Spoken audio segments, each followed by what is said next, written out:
Okay, we're officially recording. So, I originally did this like a couple days ago, but sorry. Okay, first of all, I'm outside. There are kids playing outside. There's a lawnmower playing outside, and there might be some birds. Also, it may look like it's gonna rain, but I don't think it's actually gonna rain. It's been raining these past 3 days, and it's relatively cool. It's not even that humid. So, I mean, it is May at this time of year where I'm at. So, yeah. I got a few requests on my YouTube channel. Sorry, not my YouTube channel, my TikTok channel, whatever you want to call it, about how I got started. And I feel like it's kind of a really long story because I've been doing it for like many years. But in case like anybody wants to like know how to like, I guess, get started, which TLDR is literally just get started. Just like do whatever you want. But yeah, just like try. That's it. That's what I'd have to give a see if you wanted to like exit out of here. But like if you want the full story, obviously stay. Let's flashback all the way to when I was like 10. For the longest time, I was with my parents and I was like, I wanted Amazon. Before Amazon became the huge ass conglomerate that it is today, you know, it was a regular ass website store selling Kindles and stuff. At this time, the Kindles were kind of transitioning from like this like grayscale to the books, right? And I was a really big book reader, but at the same time, I really wanted to also just have like an everything iPad where I could like play my games, do my stuff, just do whatever I wanted and discover more things. So after, I didn't know if iPads at the time had like apps like Kindles and stuff like that. I kind of like relishing in that, you know, little first world problems of, you know, trying to find an iPad for myself. After a long while of debating, I decided to go with an iPad. And I guess not long after, when it was like December and I got this iPad for Christmas and everything, I was scrolling around and I'd found this app called GarageBand and I was fascinated. I was like, GarageBand, what is this? Now, I think this is where my mind gets a little bit foggy because I'm like, I could have sworn that I pressed on it, got overwhelmed, and then just went back to doing my own things. But over time, like, you know, between 6th, 7th grade, this is when I was like now like 12, 13. I could have sworn that's when I started getting into it because I was like, I'm interested. But I do remember a particular time when I first opened the app again. This is when I was like 12, 13. And I decided to open up the iPad. I pressed the app again because I kind of forgot about it after a while. And then I remember going on like the loop section and pressing the Brooklyn Nights guitar. And I was like so enamored by it. Like I just played it for like 5 minutes straight. And then I went to the bass section and then I put like the bass guitar for it and then I put the drums for it and I was like, oh, I just made a full song. I didn't actually make like a full ass song because I didn't like transpose anything. I just made it full, if that makes sense. But to me it was a full song, so I'll take it. Made a full song and I was like, oh my god, this is so cool.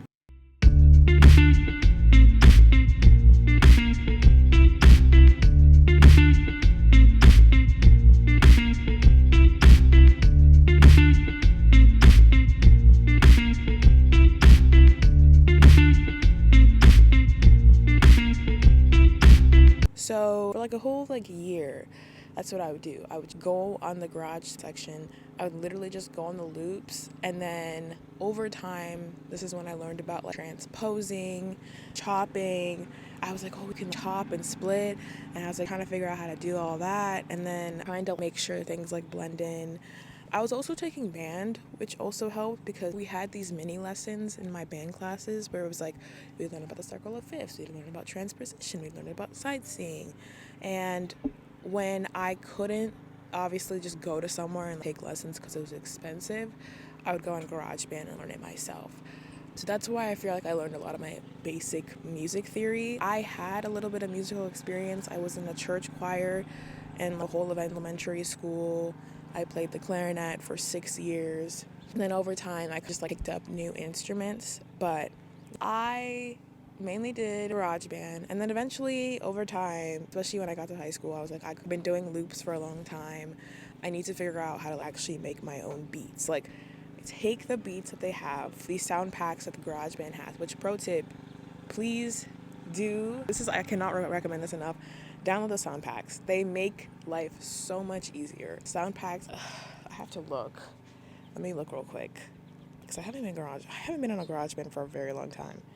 but I have to download the app. But they have a bunch of sound packs that you can get. Hip hop one, I think there's like a taiko one, there's a Kyoto Chinese instruments that you can download. Just download all of them and then play around with those, because they have like presets like drums that you can play with, or basses or synths, and you just play around with that.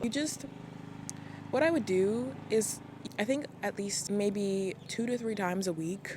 I didn't even count. I just did it whenever I felt like it. But I'd go on GarageBand and I would just make a song for like an hour straight. And it was less of forcing myself to and more of like escapism, because my academic life was kind of hard. I was like honors students, but I didn't really know what I was doing with my life. I basically just did that for a while. I didn't really understand the whole music industry, like watch videos, but I was like, there's no way a person like me on GarageBand can like get popular. That was until I saw Steve Lacy and his drumming and his guitar stuff, and I was like, oh shit, no, somebody can get popular just using GarageBand if you're really, really flexible with it. I can't tell you how many creators I've seen on TikTok using GarageBand, and I'm like, part of me is like, I just want to go back to GarageBand. Part of me wants to get MPC Live 1 just so I can like take my phone and take the big MPC 1 sampler and just go and sample something somewhere. I don't have to be in the house, because it does get a little bit tiring being in the house. I'd love to just be at a lake and just sample something off my phone, and then put my phone in the car or something, and then just fuck around with that and have a session. That would be a dream. That would be a dream. I should do that with my SP, and I know I should do that with my SP, but I gotta figure out the calculations. I gotta take a power adapter, I gotta take my phone, I gotta figure out the power phone situation. I can figure it out, but I'm lazy. I'm low-key lazy. But going back to the story, yes, I did GarageBand. I eventually learned how to make my own drums and synths and beats, and there were times where I was like, oh my god, this is so cool. And then eventually in 2020, this is when I think I was done with high school by then. So yes, I graduated in COVID-19. Well, basically 2021, I finally had time because I was done with school, high school. And you know what, fuck it, I'm just gonna say, I graduated in the class of COVID 2020, and I went to community college the first year. So I lived at home. To me, it basically didn't matter that I went to community college, because all my classes were online.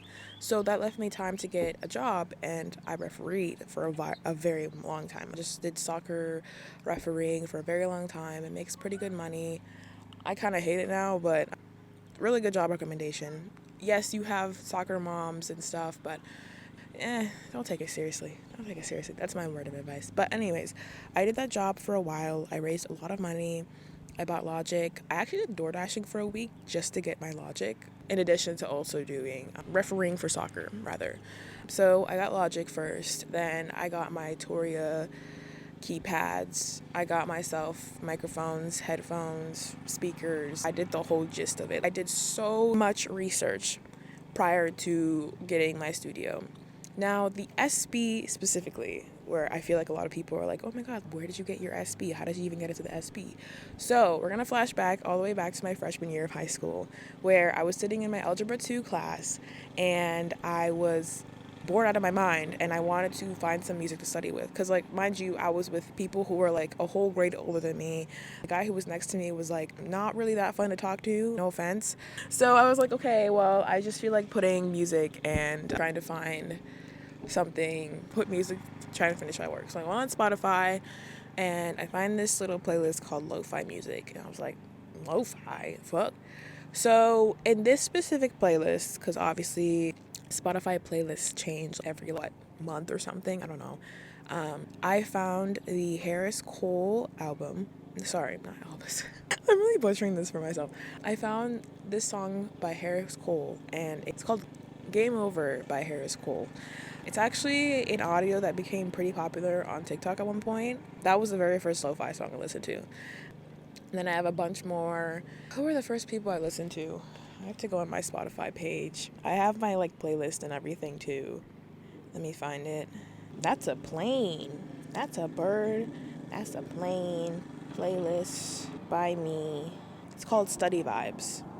So we have this Joey Bishop. We had a Chapstick by Harris Cole. That's another really cool one. I'm gonna let the plane pass. Come on, plane. Not so sure recording outside was a good idea, but whatever. Game Over is up here. That's yes, we have Hidden History over here. Chapstick. It's a really good one. Highly recommend. Bowie, Iman Omari, Sabzi, Philanthrop, Buddha Monk, Knowledge. I did like a Knowledge song. I didn't even know him at the time. On to BSD.U, Istamine. I even had Tame Impala in this. Harry Styles, One Direction. It was weird, but we had a lot of big ones.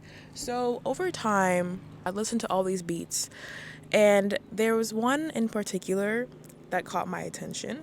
It's called Mist by EDC. Yes, I have the whole fucking vinyl. Guys, I don't think... I got into her maybe around May of 2017, so it's been approximately 8 years. I go on and off. This is my favorite artist of probably the whole time. I can't even cap. I love... When I first listened to Mist, I was like, oh my god, this is amazing. I love this beat so bad. And I listened to the entire thing. I do recall listening to this album when I was in New York. I went to New York in 2017. It was just for fun. But I do recall listening to like Fragments, Mist, and Like This, and Bellas. Those are like my top 5, I would say. I think Admire had changed since, I don't know. Admire, I don't know where the Admire sample came from. I became obsessed with her music so much. Kids. I became really obsessed with her music. Why are there so many planes?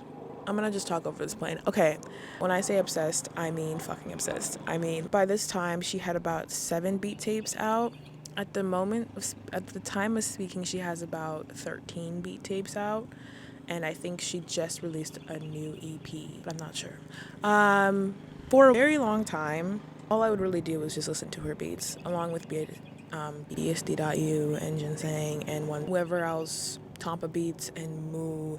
Like, those are like probably the top people I can think of. And like the Godfathers, I didn't really know about the Godfathers. I didn't really know about the Godfathers until somebody mentioned to me Jay Dilla and Nujabes. Yeah, like the Godfathers of lo-fi, but I don't like listen to them that much. And I think there's also Madlib and Flying Lotus, so many others that I don't really necessarily listen to, but I guess how I'd explain it is I listen to the derivatives of the greats. I listen to the derivatives. I don't mean that in a bad way. I mean that in like been inspired by these people and I'm inspired by them. So I guess I'm the actual derivative. What is up with these Delta planes? Bro, this is the 3rd Delta plane that has passed over. Can you go to Canada or something? Bye. Bye. Go. Oh my God. Bye. At a time where okay. All these noises are upsetting me so much. At a time where school was very hard for me, like high school especially, since I was working so hard, these beats provided the free recreational therapy, because I wasn't paying for my own Spotify, the free recreational therapy that I so desperately needed at the time. And to this day, I would still call it like some sort of therapy, but I guess now it's had some sort of influence in my music. Now, when I was doing my research on music, I was like, what is the thing that all of these producers have in common? They own an SP. There's many, many versions of the SP. Now we have, I don't know, the SP202. I forgot what it's known for. I apologize. But the SP202 was really popular at one point. The SP303, which is known for its well-embedded compressor. We have the SP404 original, where it was also really known for its like vinyl effect. And then you have the SP404SX, which is probably like the most popular model prior to the one that just came out, that everybody uses because dude, it's just that good. Like, the SP404 is, like, amazing at what it does. There was also the SP404A, but I don't really see people talking about that one too much. And there's also the SP555, which is, like, the bigger version. It's actually, like, low-key the old version of the MK2, which I'm going to talk about here shortly. But, like, it has, like, 16 pads. It kind of looks like an Akai, but it's not. For a long time, I was like, I want to be different. I thought about getting an SP555. Now, I got an SP404XX, first try, rather. I'm going to be so honest with you, I did not know how to connect it. My biggest thing was the connectivity. I didn't understand the whole wires thing. I knew how to connect it to, and, like, how to play it. Like, playing is the easiest part. Now, connecting it and putting it to my DAW, that was the hard part. I figured it out within a year. Yes, a whole motherfucking year. It took me a year to figure it out. I know, that's crazy. But it took me a year to figure it out. I made like a whole album with it, I think. I was ecstatic I could finally use it. But then the MK2 came out with like all its, it had like the S303 stuff, it had the SB404 stuff, like the original 404 stuff. It basically had everything I needed, and by then I was obsessed. I was like, okay, yeah, I'm like that. I got the MK2. It was just so much easier to like, play around with because it's, in tune with modern technology of today. The birds should not annoy me. It's birds. I like bird sounds.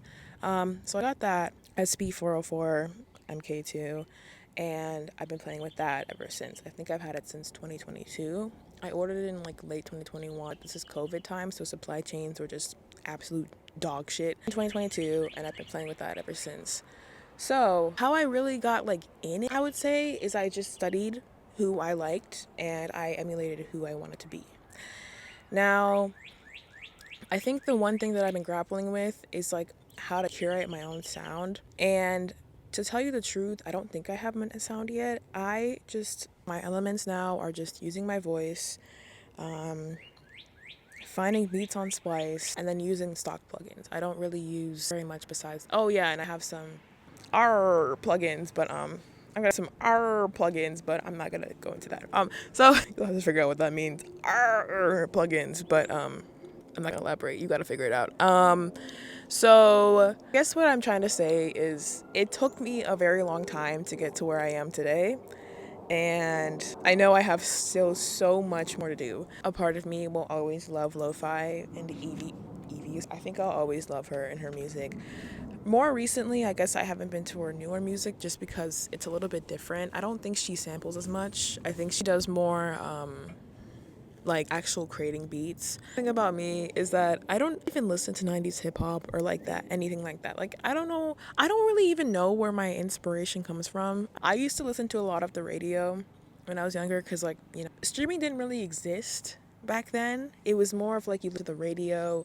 You go on iTunes and buy music. People would buy music. I didn't know about websites like Napster. I was too young to know about websites like Napster. Streaming services, professional things like Spotify, Apple Music did not exist in that time. It was pirate music, or you would just listen to it on the radio.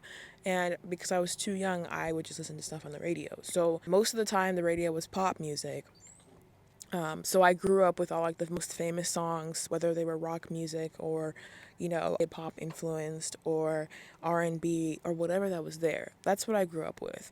And like the lo-fi, getting into other genres and like other artists came when I went onto Spotify, and I challenged myself to listen to different people. So it's like there's one part of me that loves making lo-fi, yes, but there's another part of me that's like, I don't know why, but I find making like rock, like, kind of, even though I never even listened to metal music, I was scared of metal music for a very long time, and I still kind of am, but I kind of also find it appealing. I used to listen to so many genres that I'm like, I can't really define myself with one genre. I have genres that I like to make more than others, like house and lo-fi.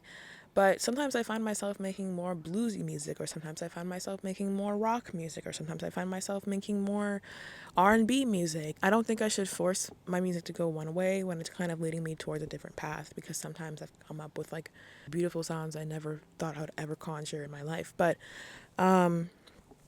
so to the person who wants to begin, I would just say start. That's it. Like, just, even if it's bad, put it out there, because you have to kind of sour through the bad stuff. I still make shitty music to this day. But shitty music does lead me. I do learn something from this music. For example, there is a song that I actually did put on my TikTok that I do not know how the fuck to, like, what to do with it, but I really like the drums that I made, and I was like, I feel like I can use this in order to, beat. I'm like, I can try again with those drums. Or if it's really hard, obviously go on YouTube, try tutorials. I actually do have like a holy mixing book that I made, because I went to a beat battle like all the way back in 2023. I was invited to a beat battle at my state fair, and there was this guy who I didn't really win. I wasn't expecting to win, but I did get like in the middle. I was like fourth place out of 8 people. I was like, oh, okay, this is like pretty good. And to be fair though, I can't lie, I think I was at a disadvantage because I had just come back from my study abroad program, and I didn't have my equipment, so I couldn't make it sound better. I was working with what I had, which was basically like Koala. Koala is a great recommendation. If you can't purchase a sampler right now, if you want to get into sampling, it's literally only like $5. So if you want to get into sampling, highly recommend that. Otherwise, try GarageBand or BandLab if you're on Android. It's like super easy to get started. You just have to start. But my workflow, I would say, I'll make another video on my workflow because that's kind of something completely different. Just this is kind of more of a video of like how I got started, if that helps for anybody. I basically would say that do what the fuck you want. Like don't listen to all the people being like, you need to mix like this, you need to do this, because you get into that and you're just like, oh, I don't really care. If you want something to sound better, go on the YouTube tutorial to do that. I don't give a shit about mixing like that anymore. I'm just like vibes. To be fair, I feel like I have the equipment to actually make it look good. All I do is like basic EQing and stuff most of the time.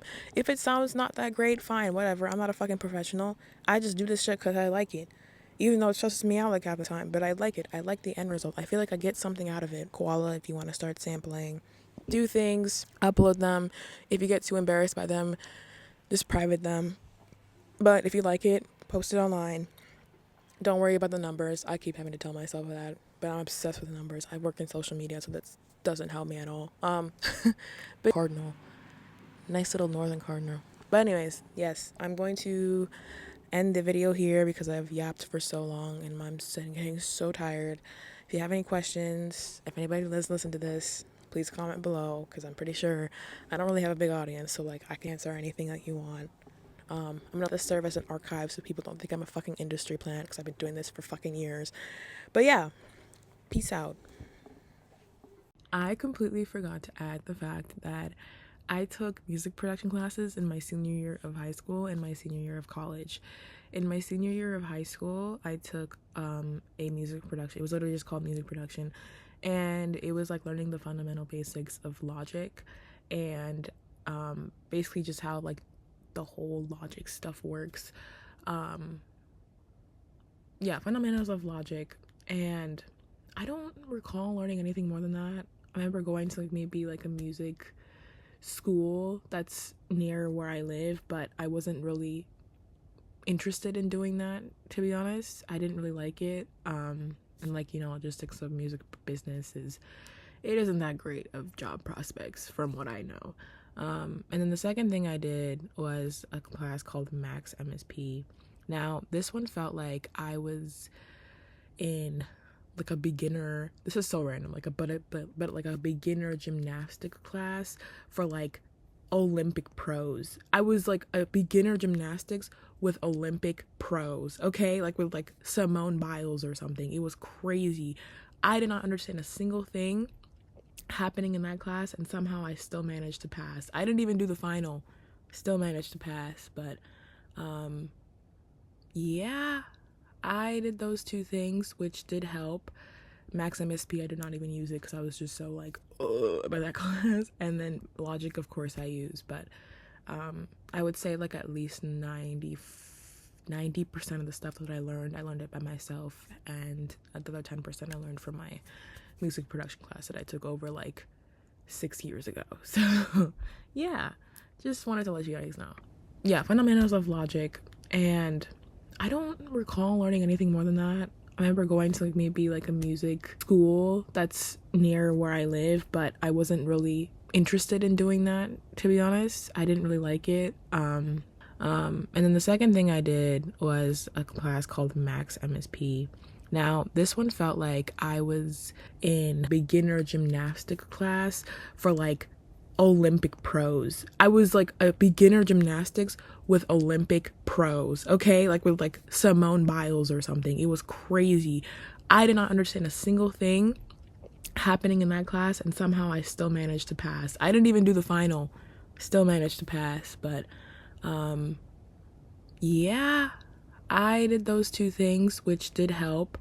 MAXMSP, I did not even use it because I was just so like by that class. And then Logic, of course, I use, but I would say like at least 90% of the stuff that I learned it by myself, and the other 10% I learned from my music production class that I took over like 6 years ago. So yeah, just wanted to let you guys know.